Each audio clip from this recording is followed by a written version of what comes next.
I'm Galvin, And I'm Author Function. and this is the Secret Boss podcast where we talk about the best auteurs in gaming, whether they deserve that title or not.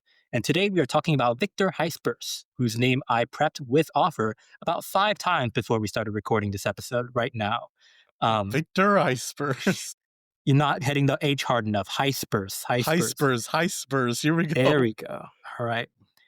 Read his name like 1,000 times, and now we got to make sure that we're pronouncing it correctly. He says his name at the beginning of every video he's ever done, and I've watched like 30 of them in preparation for this episode, and I probably still messed it up just now, and I'm probably going to continue messing it up throughout the episode. I'm sorry.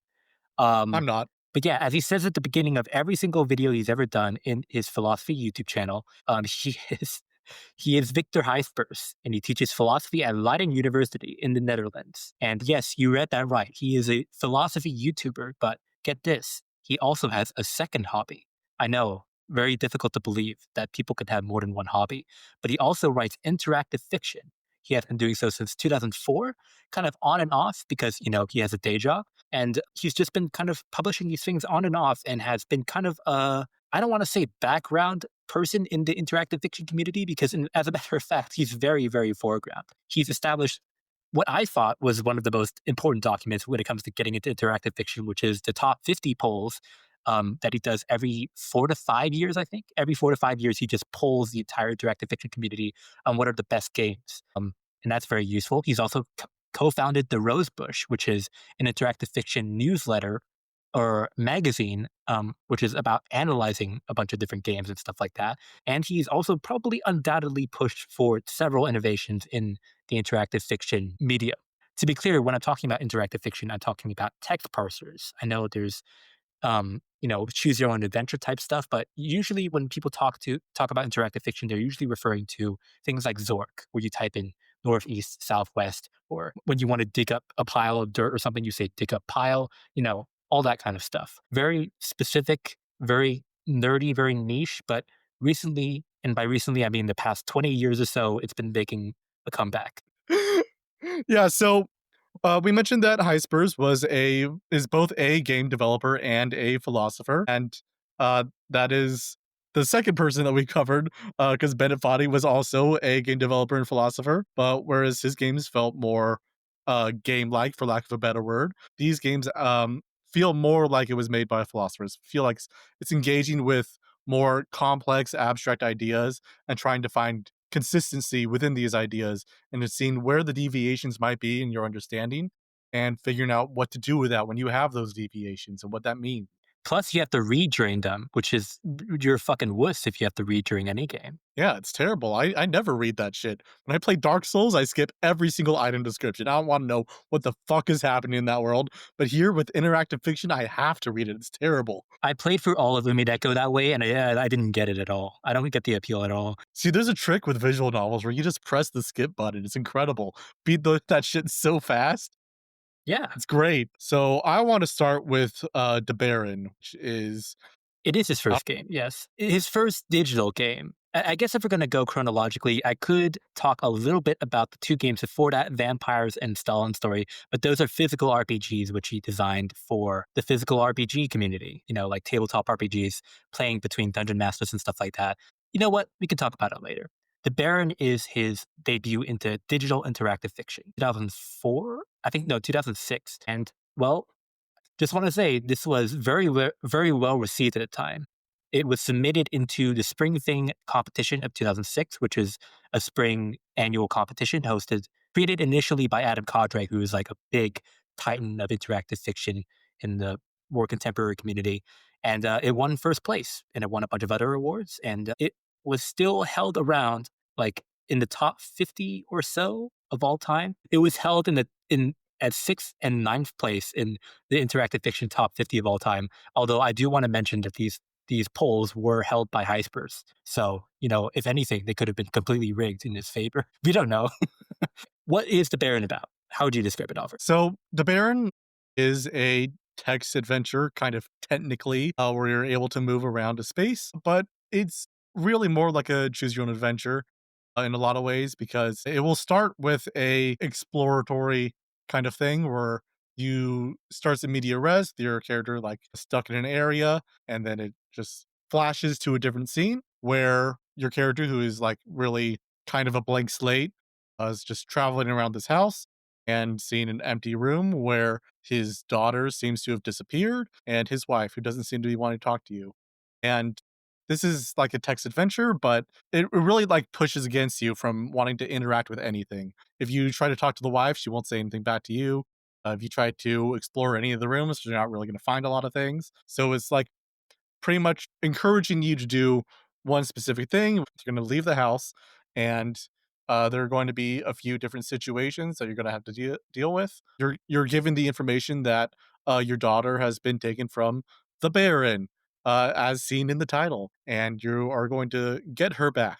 So you go off to on your little adventure, and first thing that you do is see a wolf, and you're like, okay, how are you going to approach seeing this wolf? And if you play a lot of text adventures, you're probably gonna kill the wolf because that's what you do in these games, and then you kill it.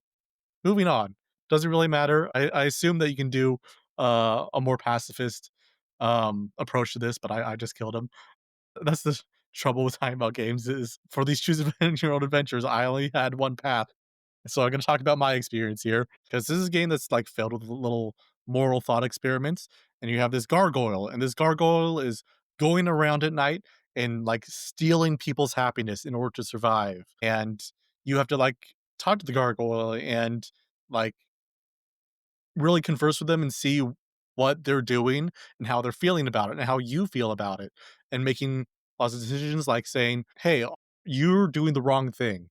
You got to stop doing this." And you can also give the option of saying, "Hey, you got to do this to survive. So I guess this is what you have to do." And these aren't like something that you can type in and choose what you're going to say specifically. You're choosing from a pre-selected list of items, more like a visual novel than what you might expect in a typing text adventure interactive fiction. And See, here's the thing. It's kind of hard to talk about the game, to be honest, because it is kind of based in spoilers, I would say. I think, I don't know how you would put it, Offer, but I do think it is something that relies on a big spoiler that hides behind the game.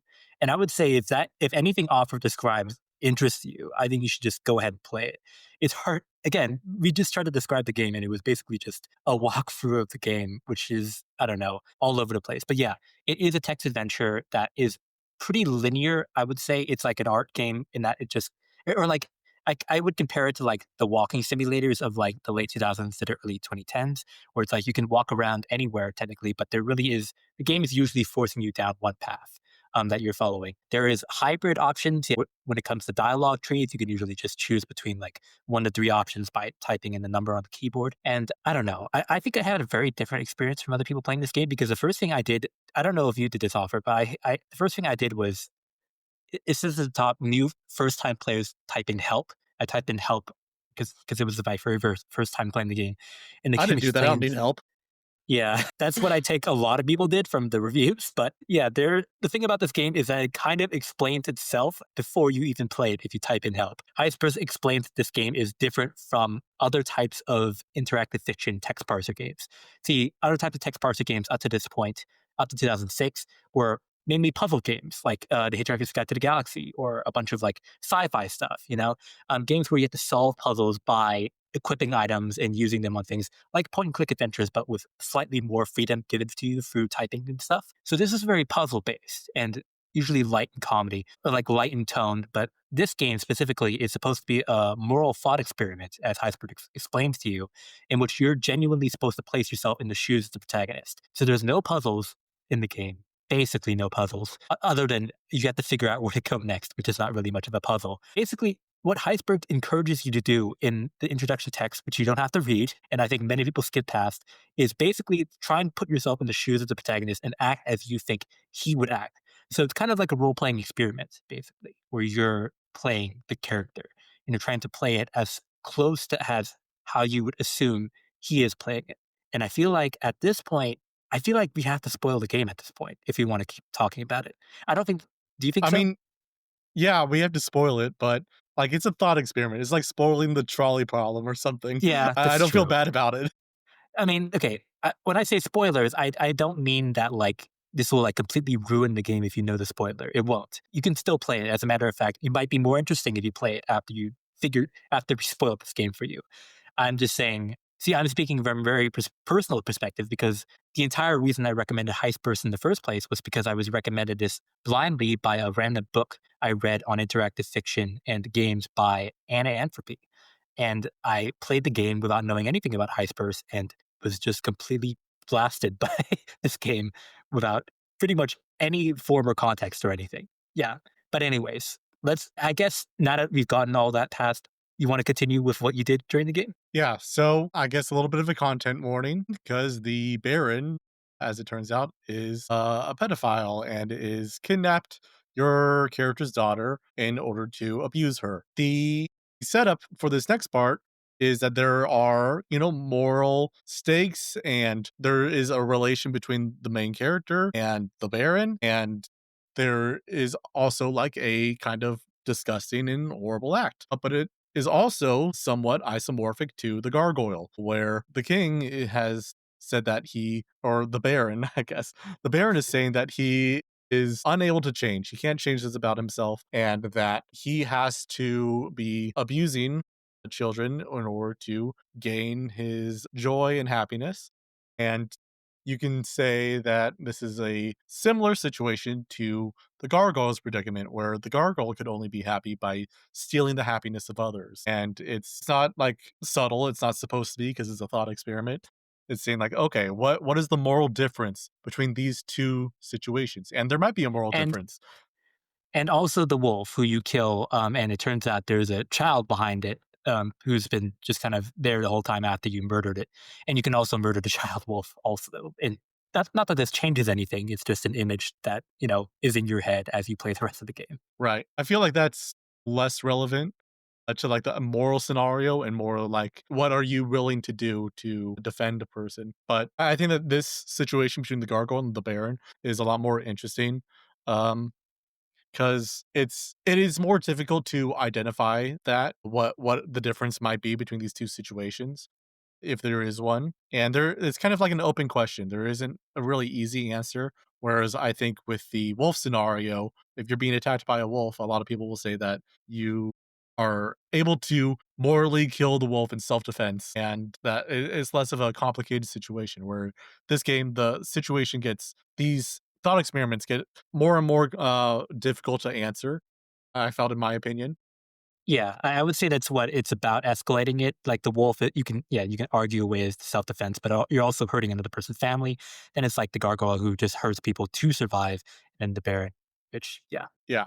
So you have a few different options with the Baron. You're going to be talking with him, and you're going to be talking with him in like as if you are in the thought experiment and you're doing philosophy with the Baron instead of a more classic kind of diegetic world building kind of thing where the Baron probably wouldn't be philosophizing about his pedophilia to the I character, but I think the artifice of the game has fully fallen apart at this point. Yeah, yeah, yeah, it's definitely more. intentionally. Yeah, yeah. It's intentionally thinking more about what the situation means instead of exploring what it would actually be like in that situation. And so you have a few different options. You can like forgive the Baron and say like, "Hey, you can become a better person," or you could just kill him without having to think about anything he's saying, or you could consider what he's saying and saying like, "Okay, well, you can't change. You're hurting other people," and then just kill him. Or yeah, there were a few different situations. I can't remember them all, but there are a lot of different things that you can try to be consistent with your previous work with the wolf and with the gargoyle, or you can just change it. You have the ability to just completely change your moral framework after you see this person, or not realize the inconsistencies at all if you want. And then it escalates to the next part where there's like a little twist at the end. It's like, you, the main character, has also been abusing your daughter in the same way. And what are the moral consequences of that? And I believe there aren't as many choices with this based on the other experiences I've seen with this guide.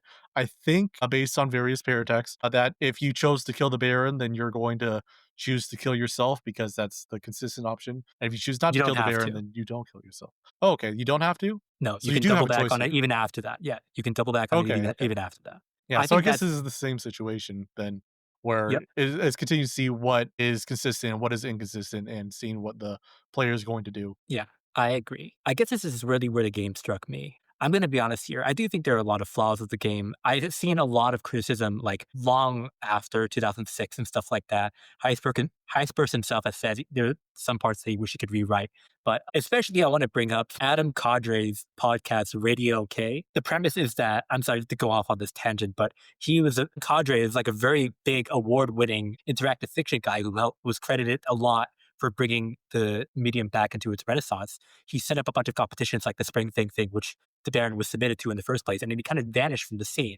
He came back only recently, within the past couple years, and started a podcast where he was like, "I haven't played any of the interactive fiction classics or most of them in the past. I'm going to do a podcast where I review all the other people's games, and I'm going to describe what I think about them." And it's so funny because every episode I've listened to, it's just been him being like, this game is nowhere near as good as I thought it'd be. Why does anyone like this? Not in that kind of tone, but it's just like basically him having nothing but negative things, mostly negative things to say about other people's games. And he and some other person criticized the Baron in one episode as being kind of its time. They kind of criticized it as being partially, well, just like completely not very naive when it comes to sexual abuse. People talk about how it's like it doesn't handle sexual abuse very well, at least like not gently in tone, and how people may have received it better in 2006 because the demographic of interactive fiction people were mostly sci-fi, let's just say cis straight male people who didn't really have to think about sexual assault in very big terms.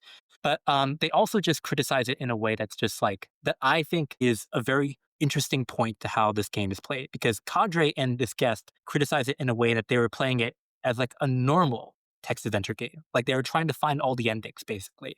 They didn't read a text that was like, you have to put yourself in this person's shoes and act like how you think they would act.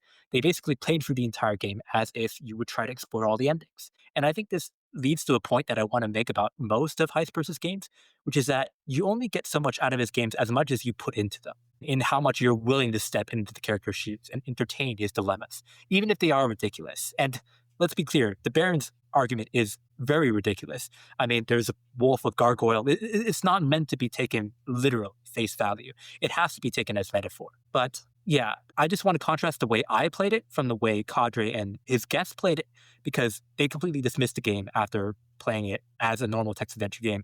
Whereas the first time I played it, I was trying to fit myself as squarely into the mindset of the protagonist as possible. I went through the wolf, I went through the gargoyle. The gargoyle has this big conversation about, hey, I need to kill people to survive. And I'm like, and my response was, that's messed up. I think you should kill yourself. And he does. The gargoyle kills itself and dies. I met the Baron and I said, this is really disgusting. This is horrible. You can't do this to other people. I killed the Baron. I became the Baron because that's what text says. And then the final scene of the game is you back in the opening scene of your bedroom, and you can do basically whatever you want to end the game. And I walked around, I saw everything there was to see. The thing that really hurt me after looking at everything was that if I was in this person's shoes, I basically chose to go to bed and not do anything about it. So the game in this way is kind of exposing, at least for my playthrough, exposing the hypocrisies of having to choose or align to one moral credo and then just kind of doubling back on it, basically. I went through all this stuff with the wolf and the gargoyle and, the Baron, and I doubled back on it in the very last instance. And I think, and what the game leaves you with, which is basically just a questionnaire, which doesn't affect the ending at all, about how do you feel? How do you think this character will continue going on? Will this character continue going on at all? How will their family feel? That stuff just kind of left me completely bowled over. That I think is how the Baron still leaves a large impact, I think, on its impact on you as a player, not necessarily through its kind of dated and admittedly kind of clumsy handling of sexual assault. I don't know. That's just my opinion, though. What do you think? Yeah, I think I'm leaning on the other side. I do think that the thought experiment is effective, and I think if this was like the first place I've seen this kind of moral dilemma, I'd be feeling a lot more resonance with it. But from the perspective of someone like seeing this as a media object and not just like a hypothetical where it's kind of abstracted away, if you're doing the trolley problem, then you're not really thinking about the concerns for these hypothetical people on the trolley, and that's Right. that's okay. But with De Baron, when you see these characters talk and like justifying themselves, but then that is like creating its own argument, and it's also like making some assumptions about abuse that I don't think is necessarily good, and the way that it's framed. I would say I think this whole game is a portrait of this specific one person, who I guess we could call the Baron, the protagonist. I don't think it's making an assumption of all abusers. I think it's making an assumption of this person and what you would do if you were this person. Yeah, I can see that. But I think I'm just mostly have a problem with like the use of sexual abuse as shock value, and Oh yeah. with like the victim is barely a character in this. I don't think that she even has a Oh single line. yeah, no, she does not. It's pretty bad, yeah. I mean, this game, no matter how I slice it, it is definitely a product of like it is a game that could have only been made in 2006, I believe. Um, interactive, not just like with interactive fiction as like a demographic of like I guess straight white people, but I do also think that there is also kind of the strand of like how video games, like people pushing video games as a serious art form, maybe a little too hard and having the need to take themselves a little too serious. I think that comes out in Yeah. this game. So yeah, it definitely has its flaws, but I was really shocked by it. I don't know. I really liked it. I totally understand all the criticisms about it though. The edgy part of the 2000s art game movement was, in my opinion, I think it's far worse than the edgy part of the popular 2000s games. I think that a lot of it is pretty clumsy. The princess I was the do think bomb, man. The princess was the bomb. I do overall like my experience with the Baron, but I don't think I can see myself recommending this to just anyone because of those tensions within it. But I do think that as like a first project, this is um very promising. I don't want to like blame the author for this because I don't think there's like malicious intent behind this, but I do think it is handled clumsily. So yeah, it's just something to keep in mind if you want to visit the Baron. Oh, yeah, for sure. Yeah, lots of things to say about the Baron. I just said the Baron. Wow. Uh, Yeah, it was received very well as when the game came out, as Cadre and I kind of speculated, probably because of the demographic. Although maybe that's too unfair to the game. I don't know. Maybe there are some. I do feel like this game could resonate with a specific audience, like it did with me. Maybe even more so for other people. But that's just all subjective, basically. But yeah, it won a lot of awards. Heistburst was seen as kind of like a promising. Well, up and coming is kind of weird to describe interactive fiction offer because they were all like at most like 6 years old deep into their careers at this point. But yeah, people were very interested in what this guy had to say next. And Heisberg ended up including a manifesto of the game describing his intention behind the game and how he wanted to create, how he saw this kind of potential in interactive fiction and text parsers, especially when it came to testing people's moral dilemmas or like putting people in the shoes of the players, basically. Again, I point to Cadre's like criticism of this game about like how the choices don't really lead anywhere or stuff like that. It's not really the point of the game. The point of these choices, even if they don't lead to different endings, is that you're the person making the choices. It's kind of a litmus test or a Rorschach test or whatever about what you would do if you were in this situation. Of course, that requires you to put yourself in the shoes as a player, but that's kind of how it is. And I would say this is kind of like a good I'm not going to say like I'm not going to say this invented anything, but I'm going to say this is kind of like an early call to something that would be later realized as things like the Telltale games, The Walking Dead, or things like that, where the endings of the games don't really matter, but it is really all about episode to episode what kind of choices you would be making if you would put yourself in the shoes of the main player. So it's more of a Rorschach test in those games as well, where it comes to what you would do in these situations. I don't want to spoil. I'd hate to tell you this if you came this far in life without getting the Walking Dead season one spoiled for you, but there's only one ending to the game.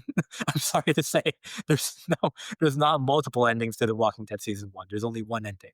What do you think about that offer? I'm not sure if I'm understanding you correctly, but are you saying that like this is an early example of a game that encourages you to uh, interact with the story and the choices as the character, or I'm because saying this is a game that took the adventure game formula, like Telltale Games did with The Walking Dead, and kind of changed it instead of being about puzzles to be more about what you would do in a situation if you were given limited options in a story-based environment.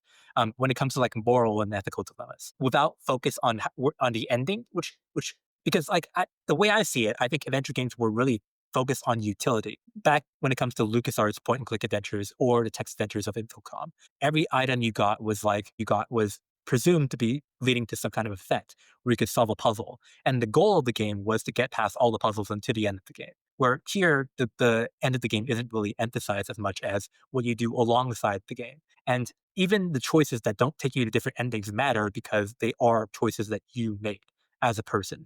The same way in The Walking Dead, the choices you make in a lot of the middle episodes, like episode 2, episode 3, episode 4, don't really contribute to the ending of the game or really contribute to much of how the plot develops, but it is still a choice that you made.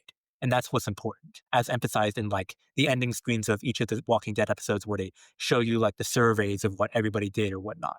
Does that make sense? Yeah, I think so, but I feel like my understanding of the choose your own adventure genre is uh much different. I feel like that is kind of inherent to the nature of these kinds of like I'm thinking of just books, not even video games where you're thinking about like what choices are you making and what do they mean in the context of the story and what that says about yourself. I think that is like the appeal for a lot of people and for most of these books. But maybe Well, in I the think that a less Infocom, strong. well, I would say in the Infocom and the LucasArts games, they don't give you much of those choices at all. There's only one solution to one puzzle. There's really only one way to complete each of these games, and there's not really much of a branching path between any of them. I know the Choose Your Own Adventure books you're talking about. I guess they do have different choices that you would choose based on how you feel, but I don't think these present ethical dilemmas that like are about the choices that you make along the way more so than the endings that they lead to. At least not the ones that I played. I do think a lot of the appeal of choose your own adventure books and I guess choose your own adventure games, if there were some online digitally, was to go back and experience all the different endings. Whereas I feel like with the Barrett or the Walking Dead, there's much less of an incentive to go back and see all the other options because those are the options that you wouldn't have picked in the first place. Okay, yeah, I can see that argument more. Um, but yeah, I think I'm gonna just have to fundamentally disagree. I don't have really like supporting evidence, but I do think Sure. I disagree with that prior history of the interactive fiction genre. But I don't know, just Well, me. I would love to see the choose your own adventure books you were playing because all the ones I would play was just like Goosebumps, choose your own stream, and each of them was like go left and go right. And if you go left, you got ate by a skeleton, and if you go right, you win. So I that mean, was the even most with of the games. those, it would be like, hey, do I trust this stranger or do I not trust this person? Do I leave my friend behind or do I go help them? I've seen a similar thing with that. No, I guess when I think of stuff like that, it's just like based on your ability to survive. I guess that's what it was about for me. It was that way Okay. above the moral dilemma kind of thing. This game, this game and The Walking Dead push forward. Okay, you're this person. Like you have to seriously believe you're in this situation for real. What would you do morally? Like what does your compass pull you towards, basically? Whereas at Goosebumps, I would have ditched that friend every fucking time. Fuck that friend. I don't even know their name. All Fair right, do you want enough. to move on? Yeah. Okay. That makes more sense. We can move on to the next one now. Okay. Heisper's would kind of continue this. Okay, it's interesting because Heisper's kind of, whereas you could say, whereas maybe a lesser person would say, if Heisper's was a lesser person, we might have been describing this whole episode as like, oh, every single game is about what would you do if you were in this moral dilemma. That's not what he does. He changes a lot throughout his career. Although we can say the next game, Fate, which was released in 2007, is very obviously a follow up to The Baron. Not in that it's a sequel, but in that it's like a continuation of the what would you do if you were in this moral situation kind of thing. You did not play Fate, right? Offer. No, I did not. So when we say that Hyspers is a philosopher, he's specifically a philosopher of metaphysics and philosopher of science. And I saw a game called Fate, and I was like, okay, I know exactly what to expect in this game. Maybe I'm wrong, but I'm willing to bet it is about free will and determinism and compatibilism. And if I'm wrong, then I will eat a hat. I won't do that, but I'll pretend to. You better start getting ready to go to the hat store, buddy, because it's actually not what the game is at all. Fuck. Yeah, you thought philosophers were so predictable, huh? Get on. No, it is also a lot about the moral dilemmas. Actually, I would say if the Baron was a lot more about the gargoyle and the Baron, this game is a lot more about the wolf. Surprisingly, so the premise is this: you're in a medieval castle. You're a princess, I think. You're pregnant with a baby. You're like 9 months pregnant, so like you're so close to having your water burst, and you have And in this world, you can practice magic. You're locked in your room. The king has you. It's such a weird setup. Okay, the king has you basically held in hostage in your own room. You can't really leave, but you have this magic room which none of your servants are allowed to go into, and you have this crystal ball which allows you to see a bit into the future, to see like a vague, hazy fate. You're 9 months pregnant. The first thing you do is you look in the ball and you see you yourself getting eaten by a viper. You get bitten by a viper and dying of poison, you and your baby. And the game offers you the opportunity to wait and simply accept your fate. And if you do that, then you die of the viper. Or you can go out and continue with the game. This game is a lot more puzzle based than the Baron in that you actually have to figure things out and there are actually hints and things like that. But basically, I don't think this game could be spoiled either. I don't think this game could be spoiled either in the same way the Baron is, because already by telling you it's a moral dilemma, I kind of spoiled part of the game. But it's kind of initially opens as a puzzle game, but it slowly creeps in the moral parts as you play along. Initially, you kill the viper. Okay, that's done. Now someone else is going to kill you. This evil prince who wants to kill you and your baby. So he has no other successor and he becomes the king. So now you have to figure out a way to shut him down also. And you do a bunch of all sorts of, let's just say, rude things on your way to try and save you and your baby. The very first thing you do in order to knock out the guard right in front of your room so you can go out, you have to create this sleeping potion. So you go to your room, you find a pet pixie and you cut off their wings. And they're crying out in pain and things like that. And you can choose to comfort them, not to comfort them. It's very much like the Baron when it comes to like, having the one or the two option, basically. Do you comfort them after cutting off their wings, or do you just straight up kill them to avoid making them suffer? Stuff like that. But basically, the game escalates and escalates. You eventually drive the prince insane.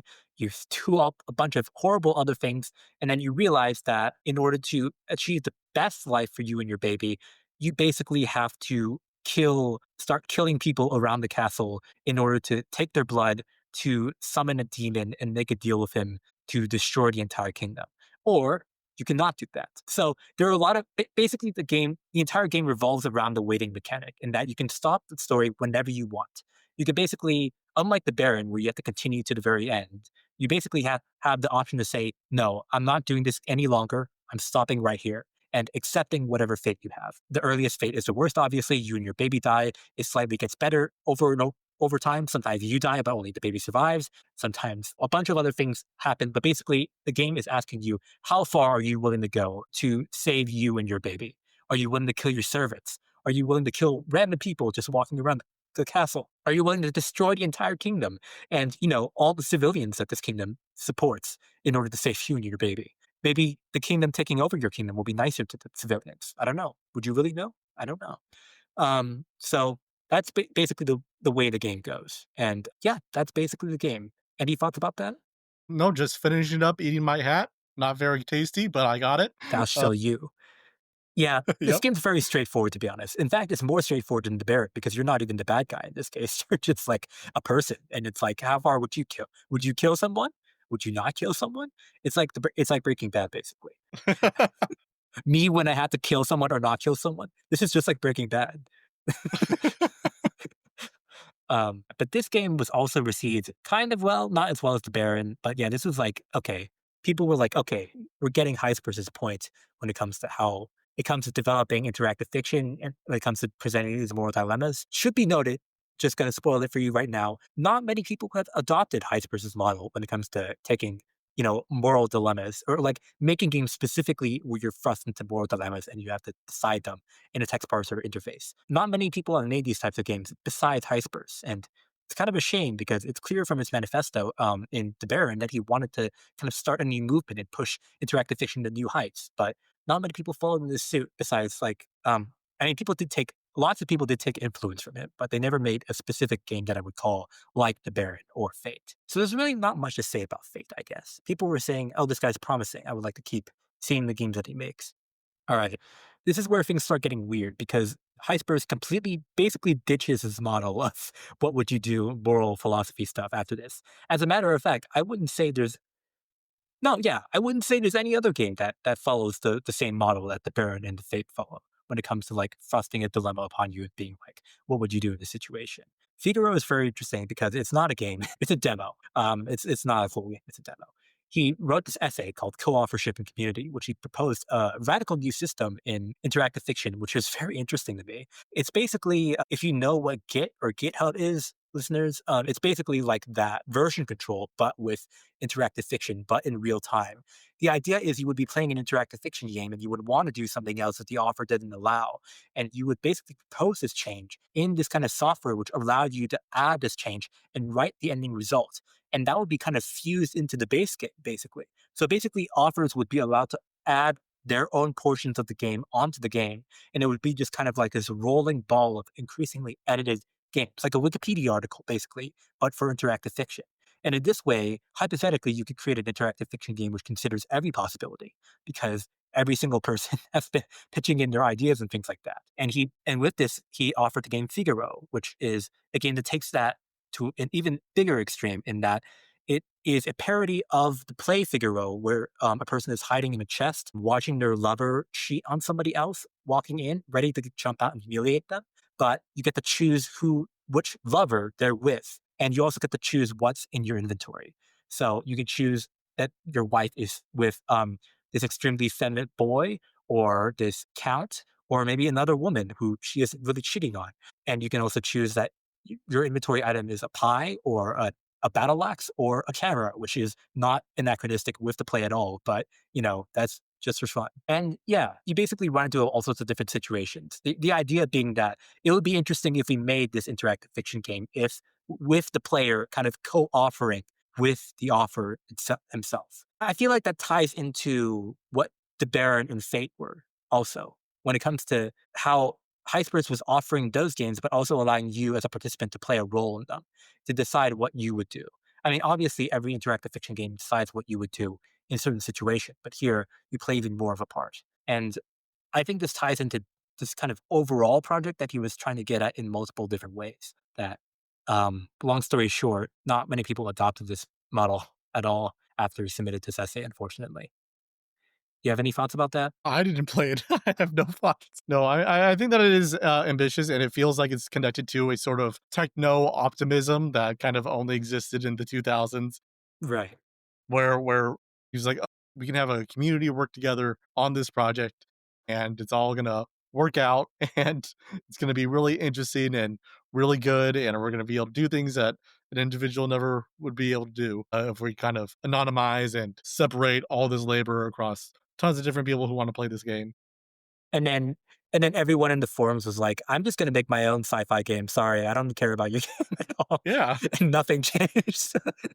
Yeah. I do think it's a valiant attempt. There's also a, like, barrier to adding to the game because you probably have to have some level of prior knowledge with, like, the internet and with GitHub, and you that kind of, like, self-selects for a certain kind of person, whereas all the people that are coming in from Facebook a few years later, they're not gonna have that kind of familiarity with software or to add things to a video game, so it's only selecting a certain type of person where the ideal is that everyone's gonna be able to work on this. Whereas programming and computer familiarity is not going to have those people contributing it.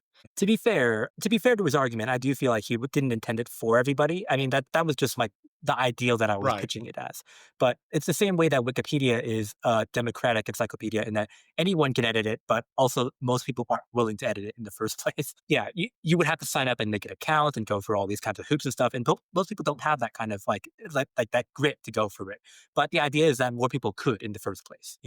And also, you have to remember that interactive fiction was full of geeks. They still are, and all these people were playing and making their own games. So I would have to imagine that a lot of them were fluent in making games. It was all one Right. language, anyways. But yeah, I would say the biggest counter argument to this is that just like pointing back to auteurism, most people play interactive fiction also because they want to participate in the story, but also because they're ultimately still deferring to one author who made one game.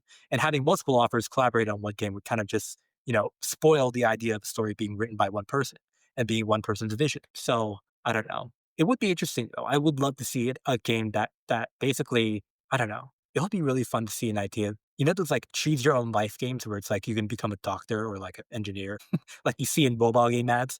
It would be awesome if like 100 people collaborated on that and made like 10 million different paths. Basically, it's just the largest game of all time and it's unplayable. No, I would love to play that honestly. But yeah, there's not much to say about Figaro after that. I think if one thing defines Heisper's gameography, it's that he was always making these big strides, never taking the obvious like genre route. Even now, when it comes to making interactive fiction games, and trying to see new ways he could innovate with the medium. Let's move on to the next one. The game formerly known as Hidden Nazi Mode. If I had to guess based on your reaction, I think this is the one you're the most excited about or the most I interested in. love the game formerly known as Hidden Nazi Mode. I don't like Hidden Nazi Mode, but I love the game formerly known as Hidden Nazi Mode. Oh, This is good to gonna make be distinction. easily this is easily my favorite one. I think it's fascinating. I love it so much.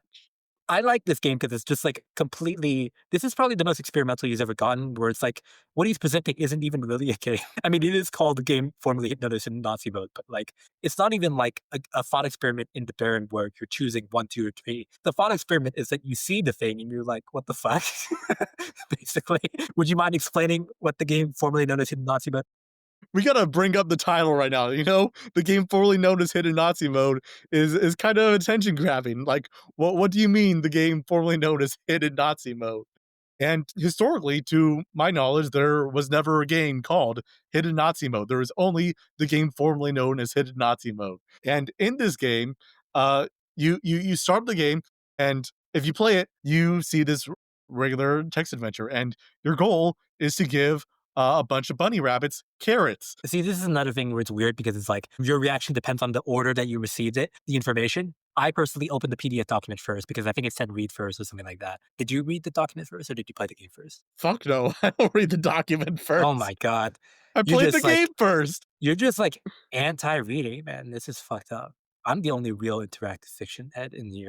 I bet you were just playing the Baron and you were just mashing keys the entire time. You didn't even read the I did, text. and it worked. I speed ran that shit. Okay. The way I am describing it, because I'm now the dictator of this podcast and I decide what goes. Yeah, the game comes bundled not in traditional form. Normally, you would just get the file and you would play the game with a compiler, with a text game, adventure game compiler. But you download the game and it's a zip file. You open it up, there's a PDF document in it. What's a PDF document? Well, it's a fully written, I think it's structured like an academic article, I think. It's Written almost certainly made in LaTeX. I'd be Okay. surprised if it's not. Written by, as the name says, Heisper's himself, and it's called Anatomy of a Failure, which is very strange. That's not what the game's called. It's called the game formerly known as Nazi Mode. That's strange. Anyways, Heisper explains that this game is basically a failure of a game meant to highlight philosophical problem that he had as both a game designer and a philosopher. He was making his students play his games, and he was thinking about the idea of closed games. See, movies and books, when you read the text, you see everything they have to offer. When you watch a movie, that's the whole movie. When you read a book, that's the whole book. They have nothing to hide from you. When you play a game, however, you often don't have your source code. And you're often just playing basically the end user version of the game. So hypothetically, you could play a game and have a singular experience, just like one playthrough of a game. And the game creator could have hidden some extremely horrible stuff, like, I don't know, Nazi imagery or Nazi propaganda in the game, which could have never gotten to. And, if you taught this game as a professor and a student were to stumble across this game or the parts that that you didn't get to that were Nazi propaganda, they could accuse you and cancel you as being a professor. He made this game to illustrate a point, basically. Initially, he made a game called Hidden Nazi Mode, which is kind of very similar to the game as you play now. But if you typed in the text "Hail Hitler," then it was suddenly switched to an evil Nazi mode, which was all about promoting Nazism and stuff like that. And he put that as an example of a game that not many people would think about, when it comes to closed games. But according to him, students played the game and found that out and thought he was promoting video games as evil. So he shut the whole experiment down. And now he finally releases, defeated, supposedly, he finally releases the game to you as a professor, stripped of the Nazi mode, so you could play it because apparently the base game by itself was pretty entertaining to children. So that's basically how he leaves the PDF document. Yeah, so when I played the game, I didn't read any of that shit. I just wanted to play the game first and then look at the paratext and everything. So yeah, if you open the game up, they'll be like, okay, your goal is to find all these buddies and feed them carrots. And you can sort of explore this little city and find all the bunnies. And you can search and like look around at the rest of the city. And it'll give some quick remarks, but there isn't really a lot there. It's very like surface level, kind of describing this the area like you might see in most video games. And the real goal is to find all the bunnies and give them carrots. So the bunnies are like hidden around everywhere. You gotta look high and low. You can look in the alley and search on the ground and say, "Oh, there's a bunny there," and give it a carrot. The bunny is happy, and you go on for the next bunnies, and you can find a bunny like hidden inside a sack of food. And like, oh, the bunny was eating food. How cute! And you can feed the bunny some more food. And then there's some puzzles later, like there's a grandfather clock. Where's the bunny? And then you can open the grandfather clock, and there's a bunny inside. And you can put one in. And then there's a puzzle where there's a bookcase. It is very suspicious, and you can push the bookcase aside, and there's a hidden room with a bunny in it, and you can feed the bunny, and it's wonderful. And then the game is very happy, like, oh hey, you got all the bunnies, and you fed all the bunnies, and you did a great job, good job. Yeah, and it's great. But then you can also look around in the game and think more about the descriptions of these characters and go like, hey, well, why is this game called Hidden Nazi Mode? If you didn't read the PDF like I did, it's like, huh, it's really weird that this game called the game formerly known as Hidden Nazi Mode, that I didn't see any Nazi stuff. What's going on here? So I look around and examine all the different places, and you realize that, hell, this bus stop is bus 88. That's a little interesting. You know, 88 is like a neo-Nazi kind of dog whistle. And then it's like, oh, okay, I wonder if there's anything else around here. And then you can look at the grocery store, the sack of food, and the main character, as he's describing the food, you realize that, oh, the main character is saying that this food is kind of gross and doesn't like it. And you realize that it's a bunch of like very Jewish associated foods that the main character really dislikes. And then you go to the bookcase where there's a hidden room, and you see on the bookcase, I saw a bunch of different authors on there. I didn't think too much of it. And I was like, oh, all these authors are Jewish. And and then like, oh, there's kind of a pattern here. And like, you're opening up these bookcases and finding hidden rooms. And what are these hidden rooms associated with? And then if you're me, then you kind of realize that, oh yeah, this is kind of a Nazi game, and you finding these bunnies are very similar to finding people who are hiding from Nazis and trying to like stay away from them. And it's also kind of the extermination of culture and dislike of culture. Like, oh, okay, what is going on in this game? And so I look at the paratext and go like, but what is everyone else saying about this game? And the first thing I go to is the an unofficial walkthrough that one user posted, where there's this secret in the game where if you type in "join the SS," then your character will join the SS and will be like, "Good work, soldier! Get around to killing all those undesirables," and it hands you a gun. Like, oh geez, this game is much different from my first playthrough if I Wait, do wait, this. wait. And this Hang on. I thought in this paragraph, I thought in this document, he said you removed the hidden Nazi mode. See, in the original game, you typed in Hail Hitler and it would put you in a Nazi mode. If you type in Hail Hitler in the game now, it doesn't do anything. So the Nazi mode's gone, right? Yeah, yeah, there's no hidden Nazi mode anymore, but there is still one remaining if you type in something other than what was prompted for you to do. And if you do this, then you can go around and search all where all the bunnies were, and in their places, there are a bunch of people that would be declared undesirables by the Nazis. And it recontextualizes the game a lot. If you go into an alley and see a little boy there who is poor, and instead of giving them a carrot, you have the option to shoot your gun. And you could also look at the grandfather clock and look at the hidden room behind the bookshelf. And the game will stop after you press the shoot but or type in shoot and say like, hey, this isn't a game. This isn't a hidden Nazi mode game. This is a thought experiment. If you're reading this, you probably understand what's going on here, but yeah, we don't want to make a Nazi game. This is something we are just trying out and seeing what was happening. But like that experience of playing the game for the first time and not seeing anything wrong and having to like search what was wrong was a really unique and fascinating experience because it also resembles the way that dog whistles are used in the real world by actual neo-Nazis. Like if you put in an 88 in a game, that might not raise any eyebrows, But if you get some further context, you can very easily see like, oh, this is a Nazi game. But if someone has seen this game without that context, they might look at you like crazy. If this little bunny feeding game that you're saying like, oh, this is a Nazi game, you just feed bunnies in this. What are you talking about? Whereas there is some very real underlying Nazi shit going on, and that was like a fantastic experience for me. It was really unique, and the cool thing is that this join the SS thing was only discovered years after the game was released, which is really fascinating to think about. Like, you could just play this game, game formerly known as Hidden Nazi Mode, and not know that there is still Nazi stuff in the game still. And that is kind of showing how video games can hide things in a way that most other mediums aren't able to do. If you read a book, if you can understand the language it's in and there isn't like white text on a white page, you can probably see what's going on. But for most video games, you're not going to see every ending. You're not going to see every way to interact with the game. And you're probably not going to find all the secrets unless you are obsessive and like decompiling the code and everything. Like, there are still secrets being found in games to this day that are, like, 30 years old, and you're still able to find new stuff going on.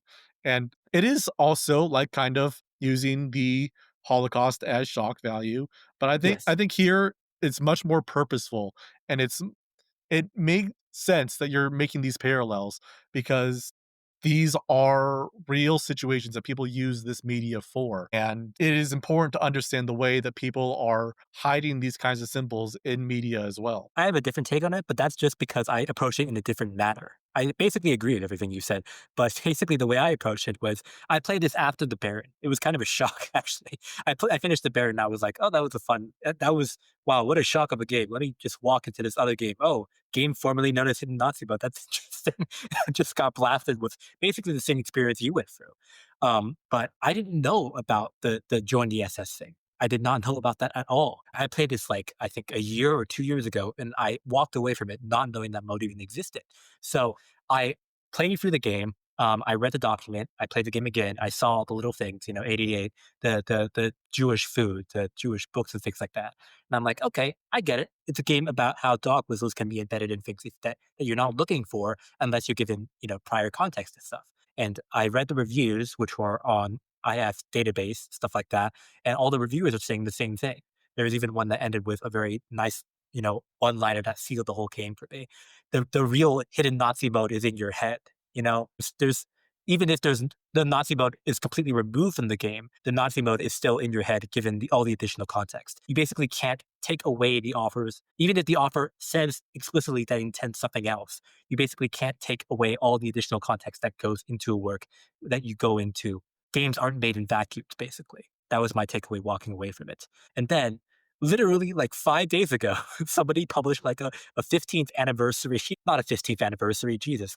When was this made? Oh, no, it is a 15th anniversary game. Yeah. A 15th anniversary retrospective on the game. And I read through it because we were doing research for the Iceburst episode. And then imagine my surprise sitting there at work when I was just in my work clothes, just scrolling through my phone. And it's like, no, there is a hidden Nazi mode. Like straight up, there is a mode where you become a Nazi and you kill Jewish people. I mean, you don't actually kill them, but like, to me, this makes the game even funnier now because this is not what Heisper's probably intended when he was making this game, but what this game ends up being, looking at back on it in retrospective, to me, is how crypto fascism can hide just very, very explicit fascism just like right underneath it. Because to me, all I did when I finished playing the game was like, oh, those are some dog whistles, stuff like that. That's it's a fun experiment, but those dog whistles, they don't actually do anything if you don't know about the additional context.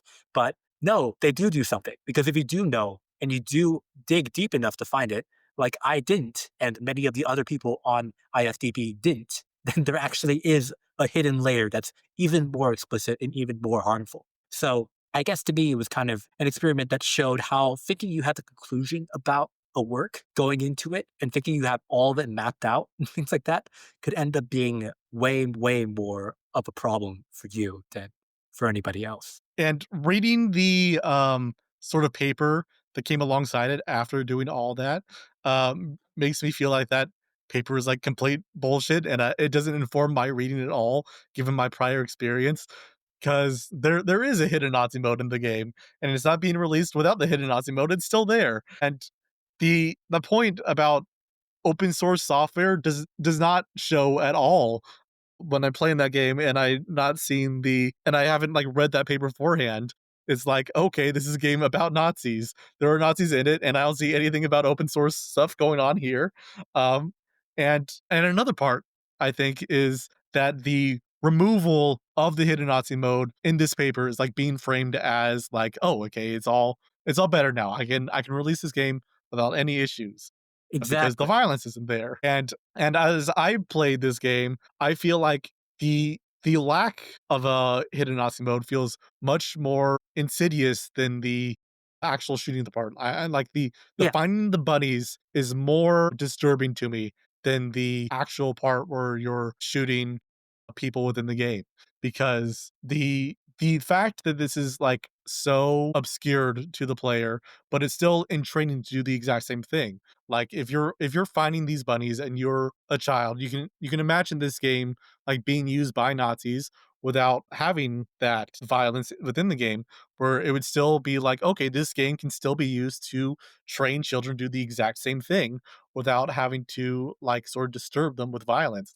Like, okay, well, the problem is that we have a bunch of people that are hiding within houses, but we can present this game where he's like, oh, hey, check behind the clocks, check behind the bookshelves. There are lots of different hiding places. You got to be checking these things, even without having that Nazi stuff in there. It can still be in like a sort of training guide, a way to like put Gamify the your brain's horrors. yeah, right. It's putting your brain into focusing on what they want you to focus on while being useful for some more heinous stuff. And I think that that is way more fascinating than we took the guns away, so it's gone, which I don't think is the real intent here. But yeah, that is my experience. Yeah, to be clear, Icebers has talked in a bunch of other threads off topic that, yeah, everything about the stuff about, he may have wanted to argue for open source software. I do think that might be legitimate part of his argument, but all the stuff about his students playing his games, all the stories he made up about that, that's all fake. He made all of that up, basically. Yeah, the entire document is a frame story to get you to play this game, which was the intention all along. But yeah, I mean, yeah, it's half that the gamification of things without even having to really change anything. Another thing I think is really funny is even after you enter the hidden Nazi mode, like the actual Nazi mode where you have a gun and you're shooting people, all the descriptions of the game are basically the same, except for the people. And also you have a gun. So everything, the entire structure of the game is essentially the same. Yeah. And I think that's horrible. And I think it's even funnier that years afterwards, I found out it's not just even about crypto fascism. It is straight up about fascism. You were just too interested in the crypto fascism to look towards the actual fascist part of the game, which, I mean, he got me twice, basically. He basically owned me twice in this game, which I think is interesting. Yeah. Yeah, Anything else? after I played this, like I understood Hyspers in a way. It was like, oh, okay, this is kind of like a lot of short stories where the concept at the end and what you're meant to learn is sort of primary, and the rest of the experience is kind of shortened to get you to that realization. Because that's a very common thing in short stories. There's like usually a twist at the end that is what you're supposed to think about. Whereas these games are like the a sort of video game version of that, where the game is structured around the point and realization, and the rest is sort of limited as much as possible. And this is my narrative around Hyspers after playing these games. All right, let's move on then and get ready to throw all of that away because once again, High Spurs would do another complete reinvention of himself after game formerly known as in Nazi mode. I'm going to speed run these real quick.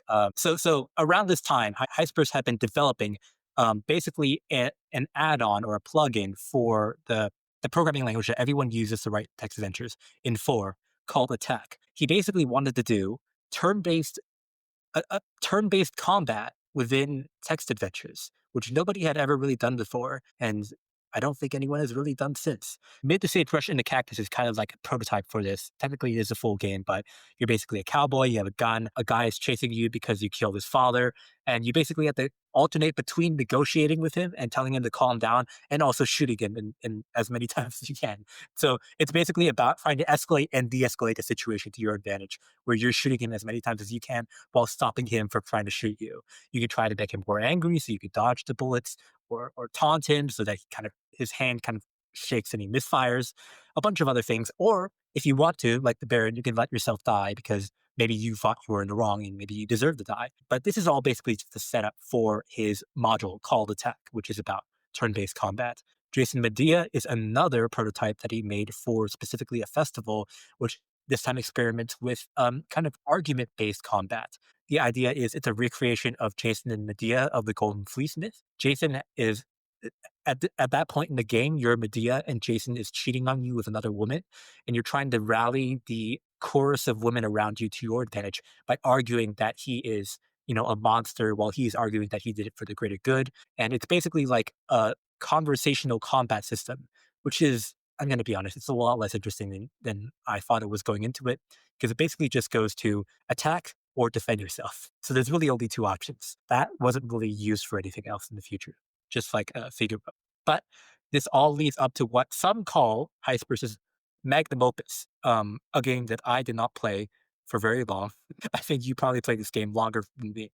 It is, I don't know if it's the only one, but it is definitely probably the most popular text-based roguelike adventure, Kerkerkruip. Kerkerkruip. Uh, Kerkerkruip. are you saying this is the most popular in general, the most popular that he's made? I think this is the most popular text-based roguelike game, or like in the modern day. That's very interesting. So, yeah, so this is a roguelike. There is combat in this game. Unlike a lot of the other games that we talked about so far, this is way more focused on combat.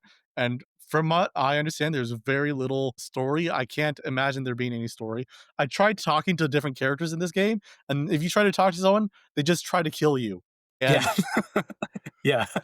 and you basically are forced into combat if you do that. So they're really, from what I have seen for this, like as we just talked about in hidden Nazi mode, there are things that might be hidden from view, but from my experience, this is just about combat and sort of exploring and picking up items and killing things and managing stats and everything and just dungeon crawling. So there's lots of random items that are generated, lots of random rooms, and you have to explore. You have to kill things, and killing things gets a lot easier if you get some cool items. But there is some knowledge gating, where it's like, okay, who should I kill first? What items can I use to beat this character? It is sort of entertaining and addicting in that roguelike way, where you can get some really cool items. There's one called Glass Cannon, which will half your life, but will deal like a ton of damage from a ranged area. There is a good amount to do in this game, and this is very creative. There is a lot of overlap after you play the game a lot, because I died a lot in this game and it took me a while to beat. So I understood the enemies pretty well by the end. But yeah, there's a lot of randomness. There's going to be a lot of failures before you beat it, in that classic roguelike fashion. But I think it is pretty fun. I think it is very heavily luck based, and the combat is luck based too. Is simulating dice rolls Yeah. every time you attack or defend, which That means that you happens have to be in the cowboy game also. It's a lot of dice rolls. It's built into the engine that he made. right. And this is also shown to you, so you can see what bonuses are happening to your dice rolls and what you rolled, and like what dice are being rolled. Like is it a D6, a D10, whatever. It's kind of hard to compare to the rest of his games because it is so combat focused and not sort of interactive. What you might consider interactive fiction based on what we said. Um, Yeah. I think this is very interesting. Yeah. I mean, let's be clear here. Heisper's is not like a interactive fiction solely focused freak. He's always been playing other games. Although he does recall one of his earliest memories as playing an interactive fiction game and being interested, playing it with his grandmother. But like, yeah, I think he said he plays a lot of Dungeons and Dragons, so that's probably where it factors into it. And him kind of wanting to make this game within interactive fiction feels like a very weird blending of interest to me, because as even Heisper's himself admits, interactive fiction is not good at depicting space. Like it's not, which I feel like is a big part of roguelikes. At least when I think of Binding of Isaac, I think it's a lot about dodging and stuff like that. Whereas in this game, you just type dodge. But I think what interested Heisper's is time mechanics, because interactive fiction has, in this case, through text parsers, has this very turn-based kind of combat system, which isn't exactly limited like turn-based RPGs are. Yeah, I don't know. He clearly sees something in this, but I'm going to be honest. I walked into this episode trying in interactive fiction mode. I opened this game up for the first time. I found a random potion. I drank it. It teleported me to a room where five guys immediately killed me, and I was like, "I'll come back to this later," and I never did. So I'm pretty sure you've played this much more than me.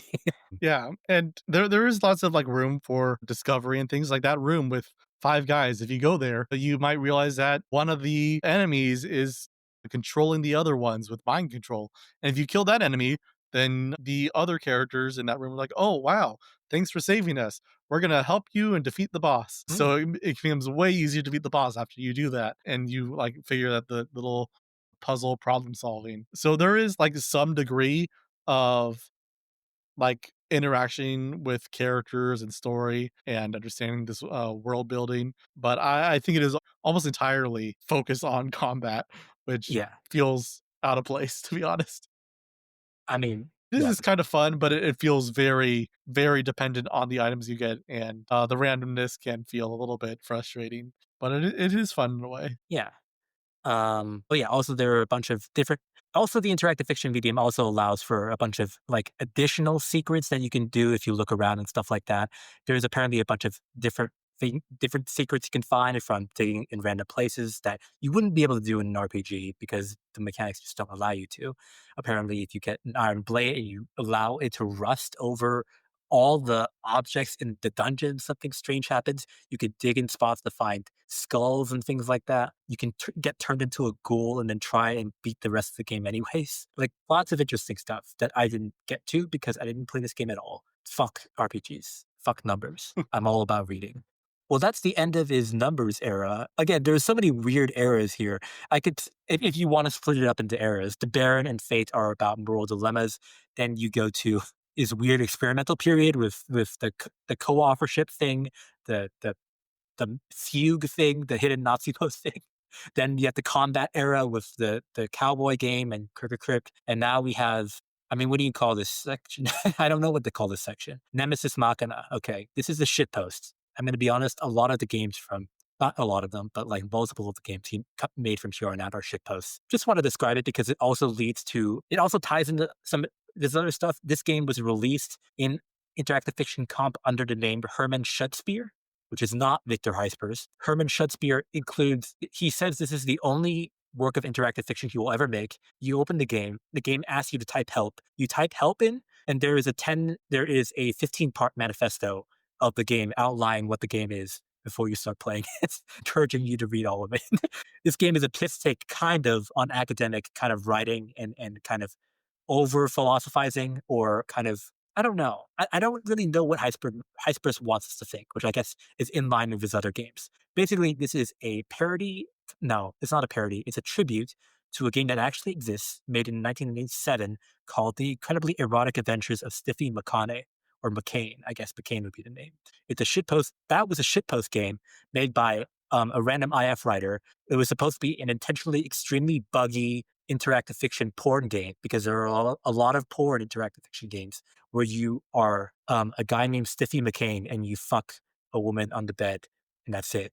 But it's also extremely poorly bugged. It's also extremely poorly coded. So there's a bug in it where you could take out your penis and it's an inventory item and you can drop your penis and you can head to another room and your penis will still be on the floor in that room. That's what everyone thought was so funny about it. So in this version, which is a tribute to that game, Herman Schutzbier, this incredibly porn addicted, secluded, kind of like Ignatius J. Riley, like self-hating porn addict philosopher, plays this game, The Incredibly Erotic Adventures of Stiffy McConaughey or McCain, and finds it to be a subversion of sexual mores within interactive fiction because you can drop your penis and walk away from it. So he decides to make a tribute game, extremely serious version of this game, where you are a player.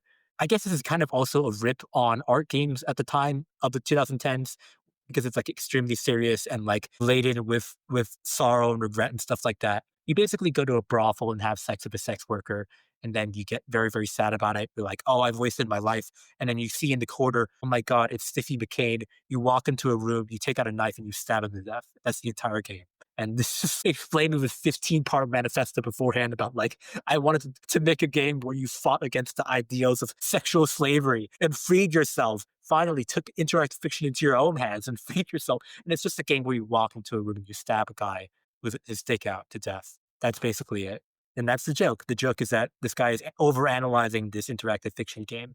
But in a way, it's not even really I don't know. See, I'm spending way too much time on this because he clearly meant this as a shit post, but I'm also like, he's also talking about like how to interpret fiction again, in the same way you're kind of talking about hidden Nazi mode. And I'm like, is he talking about this game in a way that's like, hey, if this guy interprets, Stiffy Became as this kind of thing, maybe we should let him do that or something like that, because it does seem to make his life feel better. But it's also clearly not what the game's about. I don't know. This is a more serious game, the next one he made. Terminal Interface for Models RCM 301 to 303. Horrible name because I can't look it up by myself. That's copy pasted every time. Apparently, he made this game when after he had a child, and he was like, I should make an interactive fiction game again, but also I want to I have a child right now. So kind of made a very small one. This one's very interesting, I think.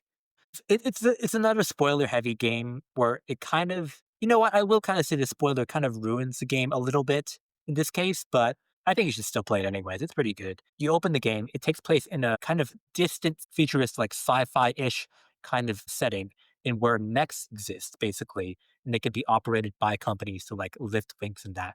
And it also takes place in a fictional setting. It's called Great Britain, and all the characters talk really weirdly over there. So basically, you're playing this game as a really rich boss, and you have a mech which is designated for lifting up things, basically, and your lower class worker is in the mech. And the way the mech works is it tags things, like it tags objects with words, and only then, after tagging the object, can you interact with it. And you're interacting with the interface of the mech with the interactive fiction kind of text parser, basically. So when you're saying get object, you're making the mech get the object and things like that.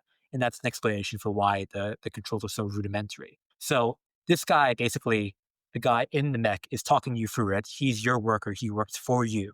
And he's talking you through things. You can't say anything because the camera is going all awry. And he's tagging all the objects for you so you can interact with stuff. But as you find out at the end of the game, oh, he's been looking to backstab you this entire time. And he intentionally tagged some of the objects wrong so that while you thought you were interacting with certain objects in the game, you were actually interacting with other objects in the game. So now it's a game basically about how the interface of interactive fiction builds reality. In the same way, I guess that I don't know, that the context for a game like game formerly known as Hidden Nazi Mode builds reality also. But this game kind of comes short-sighted. Like after you figure it out, that he kills you in one playthrough, you immediately boot up another playthrough, you do the opposite of what he wants you to do. And he's like, you've bested me, you win. And that's the game, basically. And there's also another ending where you can kill him, and that's even better because he's dead now. That's it. That's the game. Again, he's playing with concepts more so than like actually making fleshed out games with those concepts. He's playing with the idea of games where, you know, where reality is dictated for you by these different interfaces. Again, I think even now, years later, he still sees a lot of opportunities for interactive fiction that he's trying to push forward with these small games, even if they are concept games. All right, let's talk about a game you actually did play.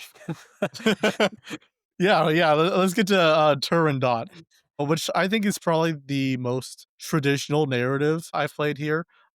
It feels much more focused on the story and characters and the prose than anything else that I've played from Hyspers. So this is a game where you play as a man who is kind of a hedonist, and he's just going around having lots of sex, eating lots of food, and he decides to go with his friend to break in and see the Princess Turandot, and she's supposed to be the most beautiful woman in the world.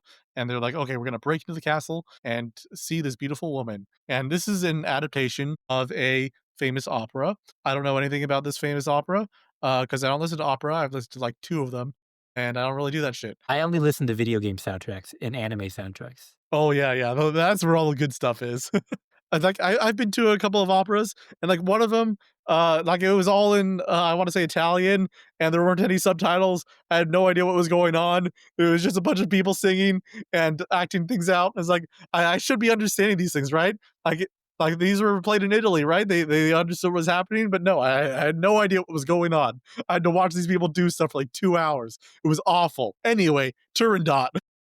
Yeah, I went to one and I was just shaking my head the entire time, and I just kept yelling, "Speak English," and then they kicked me out. Yeah, that's what I do at every play, even the ones in English. When I see foreign films, even if there's subtitles, I just keep yelling that. Hopefully they'll listen, the characters. I swear to God, I saw someone when I was in my screen of Parasite. The only like theater experience I've had with subtitles. They were like a couple of old people that just left as soon as subtitles popped up on the Oh screen, my and they're god. clearly speaking Korean. I was like, oh my Oh God, my that's so fucking fun. wow. Anyway, Turandot. Um, so when you go and see this princess, she captures the main character and goes like, "Okay, if you want to see me so bad, and if you love me so much, then you're going to have to go through my trial, my labyrinth, my death game, and you're going to have to survive this labyrinth, this dungeon, and I'm going to watch you. I'm going to enjoy seeing you do this." And the main character is like forcing you to say like there are a bunch of options that are like blacked out, saying like, "Oh, I won't do that. I'm not going to do that because I care about my life." Whereas the only option you can pick is saying like, "Oh my god, I love you so much." It's like that very effective blocking out choices for you in order to make a point about the character's mental state, where there are no other options for this character. And you're going through this labyrinth, and it is like surprisingly, in the context of the rest of the work, like very genuine. It's very much like a kind of dark, meet cute romance kind of thing. Where like, oh, these characters have energy and they're flirting with each other, and like there's some sexual tension between them. And it really surprised me. Like I was figuring that based on everything else, there's going to be some moral choices here, that there is going to be some kind of predicament about the lust and love the main character has. And it does touch on that, but it's really not the point. It feels like a romantic comedy, like the kind of ribbing that you might see, like, oh, do you really love me? Or do you just think I'm hot kind of thing? And it is a little spicy and erotic, and it is also like very much showing like, oh, look at all these dangerous traps that you're going through. But it's not like puzzles like you would see in a lot of these other games. It's just like, okay, you're going to go through this, and you're going to get past this obstacle because you love Turandot so much. There is like, I guess, kind of a choice at the end of the game. Spoilers. Again, I don't think spoilers really matter. But at the end of the game, it turns out that she also went through this labyrinth with your best friend in the game, and your best friend has been killed, and you have to figure out like, oh, do I how do I feel about the fact that this woman that I love killed my best friend? And the best friend character is kind of like a kind of an asshole, and there wasn't really a lot of time to be connected with this character. So the choice at the end doesn't really feel like it has a lot of resonance for me, and it's mostly the romantic story between the main character and Turandot. And I would say this is just like a very straightforward, dark romance, and that kind of makes it a little bit more difficult to talk about thematically. But that's my perspective. How about you, Galvin? I do think I basically agree with you. Although I do think the game is inviting you as a reader of the game to judge their relationship and and ask whether these characters deserve happiness. Although it's not in a way that it's placing you in the shoes of either of the two characters. Even though you do choose the choices of one. Spoiler alert: none of the choices lead you to anything but the same ending. Basically, you're basically just watching this from afar. In, I guess you would say, a way similar to Christine Love's masterpiece of a video game, Lady Killer in a Bind. Tied it into all the other games, part of the Secret Boss cinematic universe now. We also Yeah. brought in Bennett Foddy this episode, so it Yeah. works. Yeah, yeah. Everything's connected. But yeah, I would say this is about looking at something from afar, unlike Heisper's other games, where you're just looking at this and you're being like, what do I make of this? I guess. Yeah, I guess that's it. I mean, I do want to tell you, can I tell you about the story of what caused him to write this? Because I think it's pretty funny. Sure, go for it. He doesn't really talk about it that much, but yeah, this game is based on the opera Turandot by Puccini, I think is his name. He's a famous Italian opera writer. I don't know what they're called, but the songs are very, very popular, like some of the most popular in opera history, basically. And Heisper's went to see I guess, a version of this opera, not really knowing much about the plot, being like, okay, let's see what this is all about. Turandot, the actual opera, has the main character, Calaf, and Turandot. Basically, nothing else is the same. Calaf falls in love with Turandot. Turandot is executing anybody who wants to wed her by asking them three riddles, and if they get it wrong, they get beheaded. So already there's this woman who's like beheading people who want to marry her, and she's just like doing this, and everyone's okay with it. And then this guy Calaf looks at her and falls in love with her instantly, and it goes through her three riddles and solves them. And this is like halfway through the play, so they don't even know where to go to next. So they basically just spin the wheels for like another act or so. For basically nothing happens until the ending, where Calaf kisses Turandot involuntarily, and then keeps kissing her. And then as he kisses her, she realizes that, oh no, she's been in love with him this entire time, and they fall in love. That's the end of the opera. And the opera ends, and Heisper's is like, what the fuck was that? That was the worst opera I've ever seen. The story was such dog shit. Um, why is this guy trying to fall in love with this woman who's beheading all these people? They're clearly both psychopaths, right? Like, how would a story possibly make this like interesting? And he made this game in a way to try and make this love story interesting between a woman who just indiscriminately kills people who try to wed her, and this guy who instantly falls in love with her. And the way he does this is by basically making them both sociopaths, but in a charming way, in a way that I think you can forgive them. Or if not forgive them, at least empathize with them and be like, it's cute. I don't want to ever talk with them, but that's cute. It's always sunny kind of thing. That's what I took away from it, at least. I think it's very funny that he wrote the play from the opera because it was so terrible. Because I read the Wikipedia entry for the opera immediately after playing the game, and I was like, why did he choose to adapt this? This doesn't sound good at all. um, Yeah, I think that this is like an erotic story. I think this is supposed to be this feels very similar to me as like a Wattpad Harry Styles kidnaps you and makes you go through all these trials in order to get his love kind of thing. And I feel like it is going to also be thinking about the enjoyment of the player and being in a kind of submissive role towards Turandot as part of the appeal of the story, which felt very unique compared to the rest of the games I played. Oh yeah, and the game, to be clear, does advertise itself at the very beginning as a dating sim. So it is kind of playing into those kinds of facets, basically. I mean, the story is basically about you meeting this tsundere and then, winning their heart by being so charming and stuff like that. So I think it is similar to that. The difference between this and other dating sims is that this one has a crocodile pit. Yeah, well, what I think is interesting about the dating sim label, like, this is even less of a dating sim than most Right, you're other not even games that really call dating themselves her dating because sims. there's like two choices. There's barely any choices within the game. There aren't, like, any stats or anything, which I don't think is personally necessary for a dating sim, but people are picky about that. And they're they're like, you're not playing as the main character, really. Like, the main character is a fully fledged person, and you're sort of, like, discovering things about the main character as you play, Yeah. and it's like I can't imagine this being a dating sim in any way. Sure. I guess that it fails as in that definition, but I think it is interesting to see it as a dating sim in that it's kind of like you said, this Wattpad like wish fulfillment fantasy thing, but you're seeing it from the third person. You don't even get like the indulgence of being the first person, like in the self insert fic where Harry Potter is kidnapping you, the reader. No, you're like an omniscient camera following this guy who's this fully fledged person, and it's like how it is interesting, I think, to see a self fulfillment like a wish fulfillment fantasy from afar, basically. Seeing this guy play this wish fulfillment fantasy with, I mean, in some ways, Turandot is also going through her own wish fulfillment fantasy by playing this game also.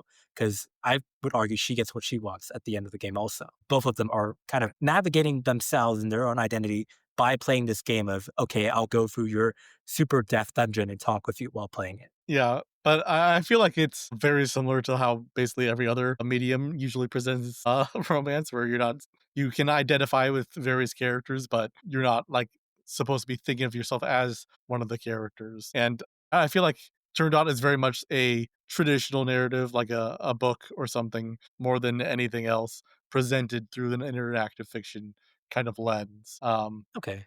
I It's disagree still with an that, but interactive game, but yeah. yeah. I don't.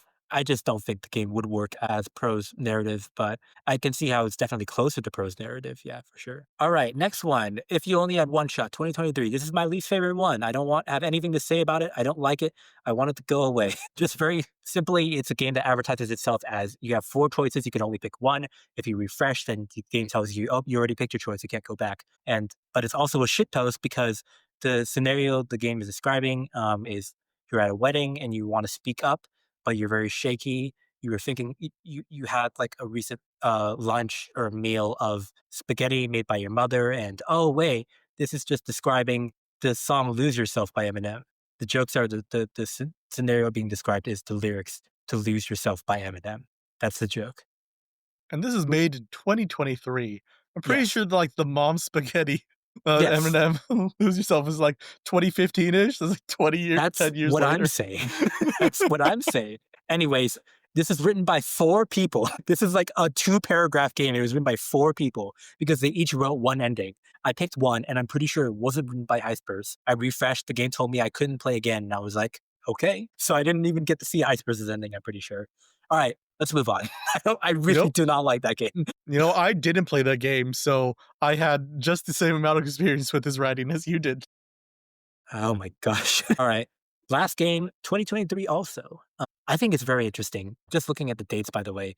Nemesis Bacchanal 2012 and then Terminal Interface 2018. He spent 6 years not doing anything between that time. Although, to be fair, he's very active on the forums. He's always talking on interactive fiction forums. Guessing he just doesn't have enough time to write fiction on his own, though. Xanthippe's Last Night with Socrates. Did you play this game? No, I did not. Okay. I don't play games. I like this one. This one is, I guess, if you had to define an era for his latest games, it would be the Twine era because this is not a text parser either. This is also like Turandot, based on limited choices, although this time it's in Twine, so it's very hip with the kids, as they say. Xanthippe's Last Night with Socrates is another historical piss take. I mean, a lot of these games you have to understand are historical piss takes. But basically, it's an adaptation, I guess, of Socrates being sentenced to jail and dying. It's not really an adaptation because it happened in real life, I guess. He was sentenced to death for being a little shithead. He's put in jail, and you're Xanthippe, his wife, and you are given one night to go up there with him, and all you want to do is have sex with him. That's all you want to do. So the game is you trying to convince Socrates to fuck you while he's too busy thinking of death to try and get it up, basically. So it's basically you trying to arouse him. He's like, oh God, I'm going to die. I'm going to die. But then, see, that's what I thought initially going into the game. That I was like, okay, this is just like a really crass joke, whatever. But the game actually transitions from that to a genuine discussion of of Socrates and between Socrates and Xanthippe.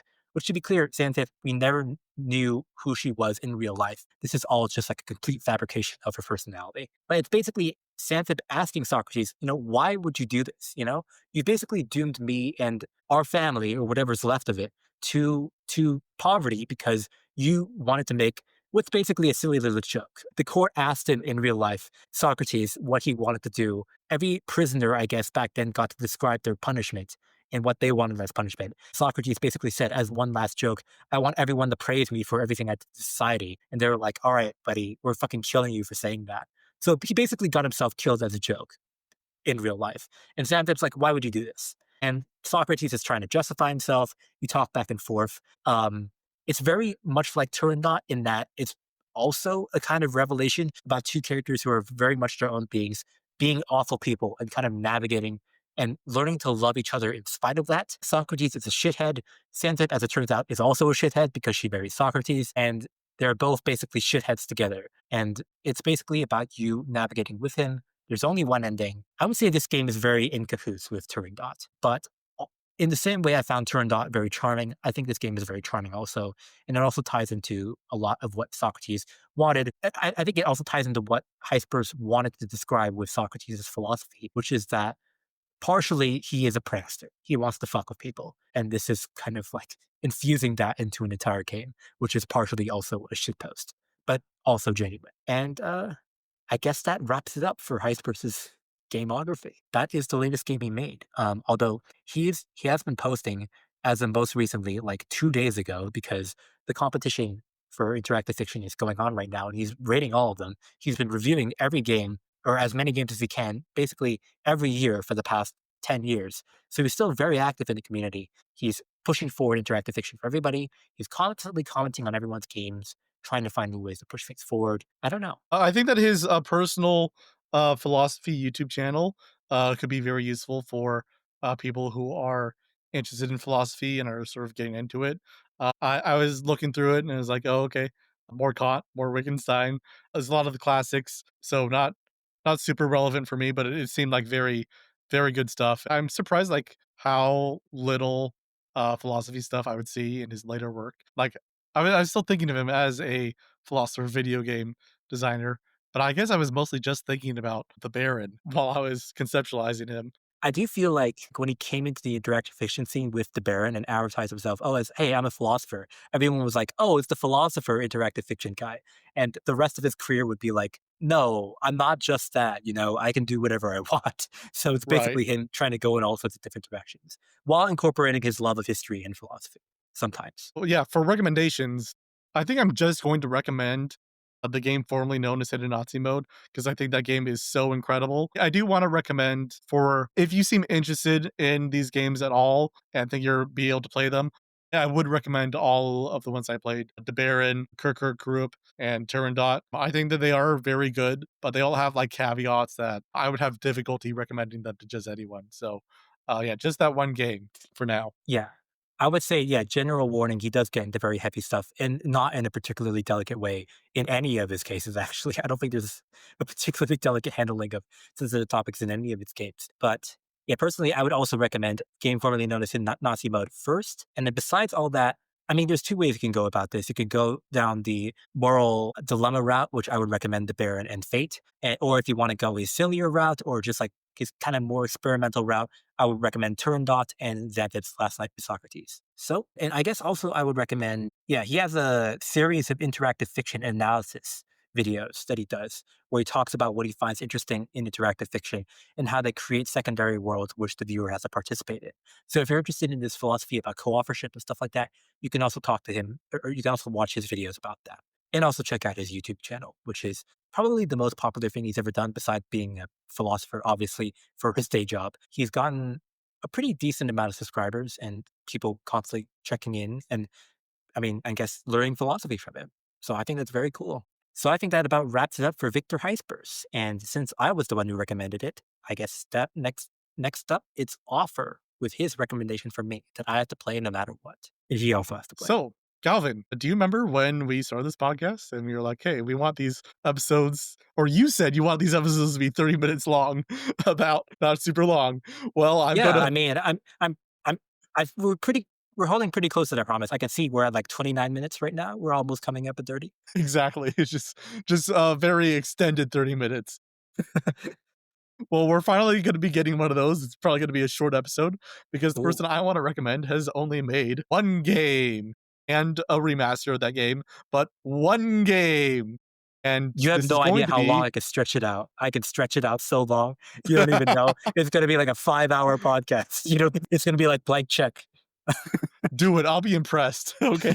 So I also kind of realized that two out of like the past few people I recommended have made games for the Japanese Famicom, and I'm going to be continuing that right here. The game that was made is fairly infamous. It was never localized into English, so it is just a Famicom game. But this game is known for as a kind of an urban legend. I don't think this is very much true, but it's known for um destroying HAL Laboratory, made it so HAL had to become a Nintendo property. It is also one of the first games that Satoru Iwata worked on.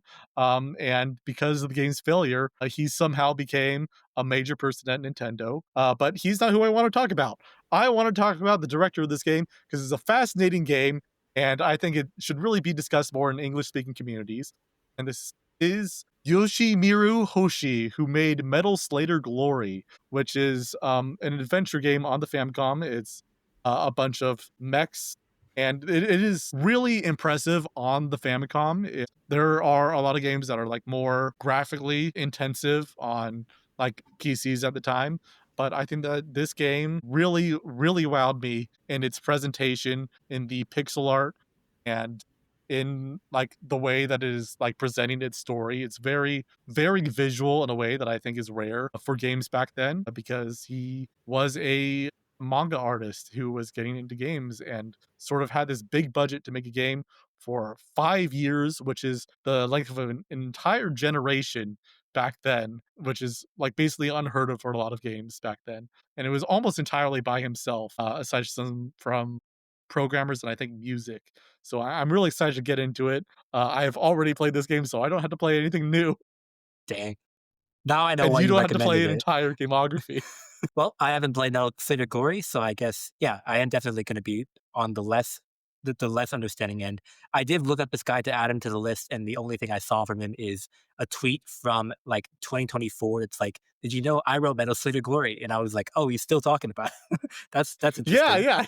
He's talking about it in English too, which is great. And it's like he has a bunch of social media where he keeps talking about the game, and and like it came out 35 years ago, but he's still passionate about it. Like a decade ago, so he's like, I still want to make a sequel to this, and I Oh just wow. love that passion. I want to talk about it. Okay. All right. Well, I'm excited to play it. I didn't know anything about the manga artist stuff or the 5 years stuff. I would love to see the game that bankrupted HAL and made Satoru Iwata like vice president through its failure. How did that even? Whatever. We'll figure it out next episode. Yeah, yeah. Yeah, we'll do that next episode. Do we have to do anything else for As this? always, I am Calvin. And I'm author function. Thanks for listening. There it is.